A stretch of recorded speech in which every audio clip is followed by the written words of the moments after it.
నమస్తే రాజేంద్ర రెడ్డి గారు. నమస్తే జనార్దన్ గారు. చెప్పండి రాజేంద్ర గారు, మీరు కాంగ్రెస్ పార్టీ రాష్ట్రంలో అధికారంలో రావడానికి కృషి చేశారు. 36 సంఘాలతో అన్ని రాష్ట్రాలు అన్ని జిల్లాలు పర్యటన చేశారు. కాంగ్రెస్లోకి అధికారంలో తెచ్చారు. అవును. ప్రధాన కారణం అయ్యారు. అయితే రేవంత్ రెడ్డి గారు నాయకత్వంలో రాష్ట్ర ప్రభుత్వం కొనసాగుతూ ఉంది. ప్రస్తుతం 5 ఎమ్మెల్సీ స్థానాలు ఉండగా 4 కాంగ్రెస్, 1 ఎమ్మెల్సీ, ఒకటి సిపిఐకి ఇచ్చారు. పొత్తులో 3 కాంగ్రెస్ పార్టీ ప్రకటించింది.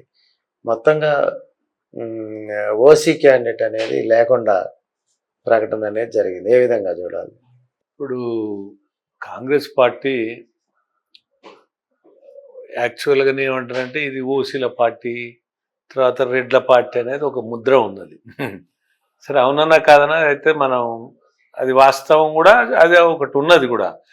అంటే రెడ్లు కూడా ఏంటంటే వాళ్ళు విశిష్టంగా పనిచేసి పార్టీని అధికారంలోకి తీసుకురావడానికి వాళ్ళు చేసినటువంటి కృషి కూడా ఎనలేంది.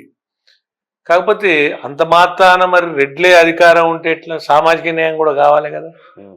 కాబట్టి అందులో భాగంగా మీరు చెప్పిన విధంగా ఇప్పుడు 4 వచ్చినా కూడా 4 కూడా సామాజిక న్యాయంగానే ఇచ్చారు. ఇప్పుడు ఒక ఎస్సీలకు ఇచ్చారు, అద్దంకి దయాకర్ కూడా మనందరికీ తెలుసు. అతను కూడా మంచి ఉద్యమకారుడు, తర్వాత పార్టీ పట్ల అంకిత భావంతో పనిచేసేవాడు, తర్వాత ఒక కమిట్మెంట్ ఉన్న లీడరు. అటువంటి వారికి ఇవ్వడం వల్ల కూడా ఈ ప్రభుత్వానికి అదేవిధంగా పార్టీకి కూడా మంచి ప్రతిష్ట పెరుగుతుంది.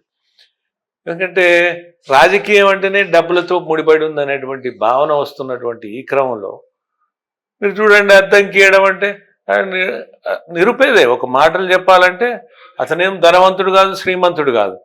కానీ ఒక పేద వ్యక్తికి, అది ఒక ఎస్సీ వ్యక్తికి, ఒక సామాజిక దృక్పథం ఉన్న వ్యక్తికి ఇచ్చిందనేటువంటి అభిప్రాయం అది వెళ్ళిపోయింది. డబ్బులు లేని వ్యక్తికి.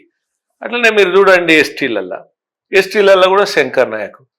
సరే, శంకర్ నాయక్ ఉద్యమకారుడు కానప్పటికి కూడా ఆయన పార్టీకి అంకిత భావంతో, కాంగ్రెస్ పార్టీకి కమిట్మెంట్ ఉన్న లీడర్, తర్వాత పార్టీకి లాయలిస్టు.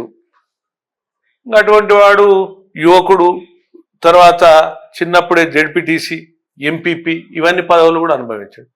ఇది ఏం పోయిందంటే ఇప్పుడు ఇండికేషన్ కాంగ్రెస్ పార్టీ నుంచి, అరే ఒక లంబాడలో ఎస్టీలలో కూడా ఒక కష్టపడే వ్యక్తికి ఇచ్చారు. అంటే డబ్బులే ప్రధానమైనటువంటి ప్రస్తుత తరుణంలో డబ్బులు ఇచ్చి సీట్లు కొనుక్కోవచ్చు, ఎమ్మెల్సీ సీట్లు అయినా కొనుక్కోవచ్చు అనేటువంటి భావన ఉన్నటువంటి ఈ క్రమంలో అంటే వీరికి ఇవ్వడం కూడా ఒక శుభ పరిణామమే. అదేవిధంగా మీరు విజయశాంతి చూసుకుందాం. విజయశాంతి కూడా మనకు తెలవదు కాదు, ఆమె తెలంగాణ ఉద్యమంలో ఉన్నది. నేను కూడా 2001 నుంచి 3 వరకు కేసీఆర్ తోటి తెలంగాణ ఉద్యమంలో ఉన్నా. అప్పుడు నేను కూడా ఆమెని ఈ ఉద్యమంలో కేసీఆర్ తోటి కలిసి పనిచేయాలని దివంగత నారాయణ రెడ్డి గారు ఉండే నిజామాబాద్ ఎంపీ గారు, వారికి ఈమెను జత చేసి అంటే మీరు కూడా కేసీఆర్ తోటి కలిసి పనిచేయాలనేటువంటి దాంట్లో నేను కూడా ఆ రోజు వారికి చెప్పడం జరిగింది.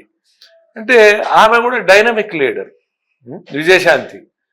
తర్వాత సామాజిక కోణం చూస్తే బీసీ, అంటే బీసీల ఇస్తూ ఓ మహిళ, తర్వాత ఒక ఉద్యమకారులు, తెలంగాణ ఉద్యమకారులు,